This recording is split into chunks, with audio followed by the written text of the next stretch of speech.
ಕಟೀಲು ಶ್ರೀ ದುರ್ಗಾ ಪರಮೇಶ್ವರಿ ದೇವಸ್ಥಾನದಲ್ಲಿ ವಿವಿಧ ಸೇವೆಗಳಿಗೆ ದರ ಪಟ್ಟಿಯನ್ನೇ ರಾಜಕೀಯವಾಗಿ ಬಳಸಿಕೊಂಡ ಬಿಜೆಪಿಯ ಅಪಪ್ರಚಾರದ ವಿರುದ್ಧ ಯಕ್ಕಾರು ಶ್ರೀ ಕುಂಭಕಂಠಿಣಿ ದೇವಸ್ಥಾನದಿಂದ ಕಟೀಲು ಕ್ಷೇತ್ರಕ್ಕೆ ಭಕ್ತರೊಂದಿಗೆ ಬೃಹತ್ ಪಾದಯಾತ್ರೆಯನ್ನು ಕೆಪಿಸಿಸಿ ಕಾರ್ಯದರ್ಶಿ ಮಿಥುನ್ ರೈ ನಡೆಸಿದರು.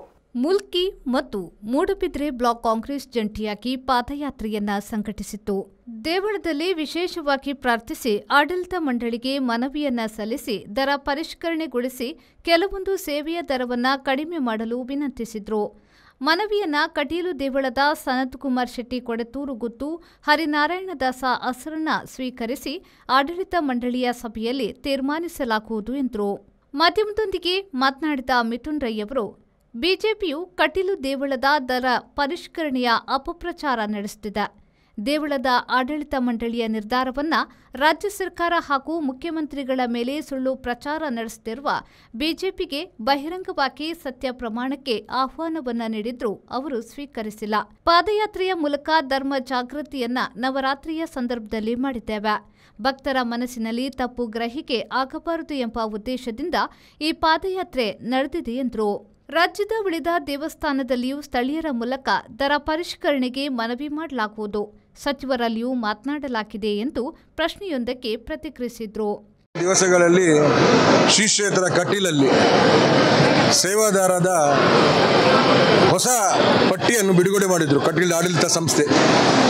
ಈ ಪಟ್ಟಿಯಲ್ಲಿ ಬೆಲೆ ಏರಿಕೆ ಆದಂಥ ಕಾರಣ ಎಲ್ಲ ಸೇವೆಗಳಿಗೂ ಕೂಡ ಹೆಚ್ಚಿನ ದರವನ್ನು ನಿಗದಿಸಿದರು. ಇದನ್ನು ಬಿಜೆಪಿ ಪಕ್ಷದವರು ಅಪಪ್ರಚಾರ ಮಾಡಿ ಸಾಮಾಜಿಕ ಜಾಲತಾಣದಲ್ಲಿ ಇದು ಸಿದ್ದರಾಮಯ್ಯರ ಸರ್ಕಾರದ ಷಡ್ಯಂತ್ರ, ಯಾರೂ ಕೂಡ ಧಾರ್ಮಿಕ ಕಟೀಲ್ ದೇವಸ್ಥಾನಕ್ಕೆ ಹುಂಡಿಗೆ ಹಣವನ್ನು ಹಾಕಬೇಡಿ, ಇದು ನೇರವಾಗಿ ಗ್ಯಾರಂಟಿಗೆ ಹೋಗ್ತದೆ ಎಂಬ ಒಂದು ಅಪಪ್ರಚಾರವನ್ನು ಮಾಡಿ ಇಡೀ ಜಿಲ್ಲೆಯ ಜನರಲ್ಲಿ ಆತಂಕವನ್ನು ಸೃಷ್ಟಿಸಿದರು. ಇದಕ್ಕೆ ಸ್ಪಷ್ಟೀಕರಣವನ್ನು ಕೊಡಬೇಕೆಂಬ ಉದ್ದೇಶದಿಂದ ನಾವು ಕಟೀಲ್ ಆಡಳಿತ ಮಂಡಳಿಗೆ ನಾವು ವಿನಂತಿಸಿದಾಗ ಅವರು ಹೃದಯ ಶ್ರೀಮಂತಿಕೆಯನ್ನು ತೋರಿಸಿ ನಿಜವಾದ ವಿಚಾರವನ್ನು, ಸತ್ಯ ಸಂಗತಿಯನ್ನು ಜನರಿಗೆ, ಭಕ್ತರಿಗೆ, ಇಡೀ ರಾಜ್ಯಕ್ಕೆ ಮುಟ್ಟಿಸುವಂಥ ಕೆಲಸ ಕಾರ್ಯವನ್ನು ಕಟೀಲ್ ದೇವಸ್ಥಾನದ ಆಡಳಿತ ಮಂಡಳಿ ಮಾಡಿದ್ದಾರೆ. ಈ ಬೆಲೆ ಏರಿಕೆಗೂ ಹಾಗೂ ಸೇವಾದರ ಏರಿಕೆಗಾಗೂ ಸರ್ಕಾರಕ್ಕೂ ಯಾವುದೇ ರೀತಿಯ ಸಂಬಂಧ ಇಲ್ಲ. ಇದು ದೇವಸ್ಥಾನದ ಆಂತರಿಕ ವಿಚಾರ.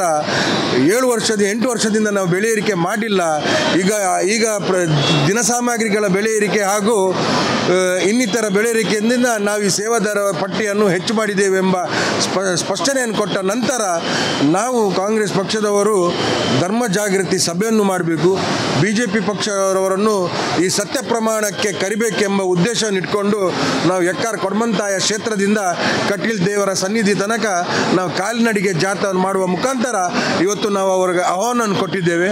ಆ ಆಹ್ವಾನವನ್ನು ಬಹುಶಃ ಬಿಜೆಪಿ ಪಕ್ಷದವರು ಸ್ವೀಕರಿಸಲಿಲ್ಲ, ಅವರು ಸತ್ಯ ಪ್ರಮಾಣಕ್ಕೆ ಬರಲಿಲ್ಲ.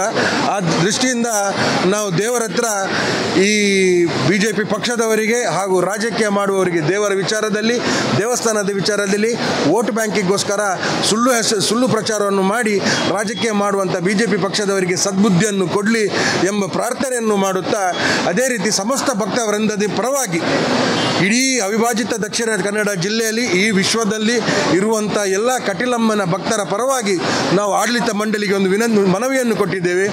ನಮ್ಮ ಮನವಿ ಏನಂದರೆ, ಈ ಸೇವಾದಾರದ ಇಳಿಕೆಯನ್ನು ಮಾಡಿ, ಏನು ನೀವು ಸೇವಾದಾರದ ಏರಿಕೆಯನ್ನು ಮಾಡಿದ್ದೀರಾ ಅದನ್ನು ಪುನಃ ಪರಿಷ್ಕರಣೆಯನ್ನು ಮಾಡಿ, ಈ ಇಳಿಕೆಯನ್ನು ಮಾಡಿ ಜನರಿಗೆ ಅನುಕೂಲವಾಗುವಂತೆ ತಾವು ಮಾಡಬೇಕೆಂಬ ವಿನಂತಿಯನ್ನು ಮಾಡಿದ್ದೇವೆ. ಇದಕ್ಕೆ ಆಡಳಿತ ಮಂಡಳಿ ನಮಗೆ ಭರವಸೆಯನ್ನು ಕೊಟ್ಟಿದೆ. ಮುಂಬರುವ ದಿವಸದಲ್ಲಿ ಅವರ ಟ್ರಸ್ಟಿಗಳ ಹತ್ರ ಚರ್ಚೆಯನ್ನು ಮಾಡಿ ಸೇವಾದಾರ ಇಳಿಕೆ ಮಾಡ್ತಾರೆ ಎಂಬ ಭರವಸೆಯನ್ನು ಕೊಟ್ಟಿದ್ದಾರೆ. ಇದು ಬಹುಶಃ ನಮ್ಮ ಎಲ್ಲ ಸಮಸ್ತ ತುಳುನಾಡಿನ ಜನರಿಗೆ ಸಂತೋಷ ತರುವಂಥ ವಿಚಾರ. ಕಾಂಗ್ರೆಸ್ ಜಿಲ್ಲಾಧ್ಯಕ್ಷ ಹರೀಶ್ ಕುಮಾರ್, ಕೆಪಿಸಿಸಿ ಸದಸ್ಯ ವಸಂತ್ ಬೇರ್ನಾಡ್, ಮುಲ್ಕಿ ಬ್ಲಾಕ್ ಕಾಂಗ್ರೆಸ್ ಅಧ್ಯಕ್ಷ ಮೋಹನ್ ಕೋಟ್ಯಾನ್, ಮೂಡುಬಿದ್ರೆ ಅಧ್ಯಕ್ಷ ಪ್ರವೀಣ್ ಕುಮಾರ್ ಜೈನ್, ಮುಲ್ಕಿ ಬ್ಲಾಕ್ನ ಉಸ್ತುವಾರಿ ಕಾರ್ಪೊರೇಟರ್ ಅನಿಲ್ ಕುಮಾರ್ ಪೂಜಾರಿ, ಪ್ರಮುಖರಾದ ಮೋನಪ್ಪ ಶೆಟ್ಟಿ ಯಕ್ಕಾರು, ಮಮತಾ ಗಟ್ಟಿ, ಮಂಜುನಾಥ್ ಕಂಭಾರ, ಪುರಂದರ ದೇವಾಡಿಗ, ರಕ್ಷಿತ್ ಪೂಜಾರಿ, ಅಶೋಕ್ ಪೂಜಾರ್, ಚಂದ್ರಹಾಸ್ ಅನಿಲ್, ಪ್ರವೀಣ್ ಪೂಜಾರಿ ಬುಳ್ಳೂರು, ಧರ್ಮಾನಂದ ತೋಕೂರು, ಪುತ್ತುಭಾವ ಕಾರ್ನಾಡ್ ಮತ್ತಿತರರು ಉಪಸ್ಥಿತರಿದ್ದರು. Roshan V4 news ಕಿನಿಗೊಳೆ.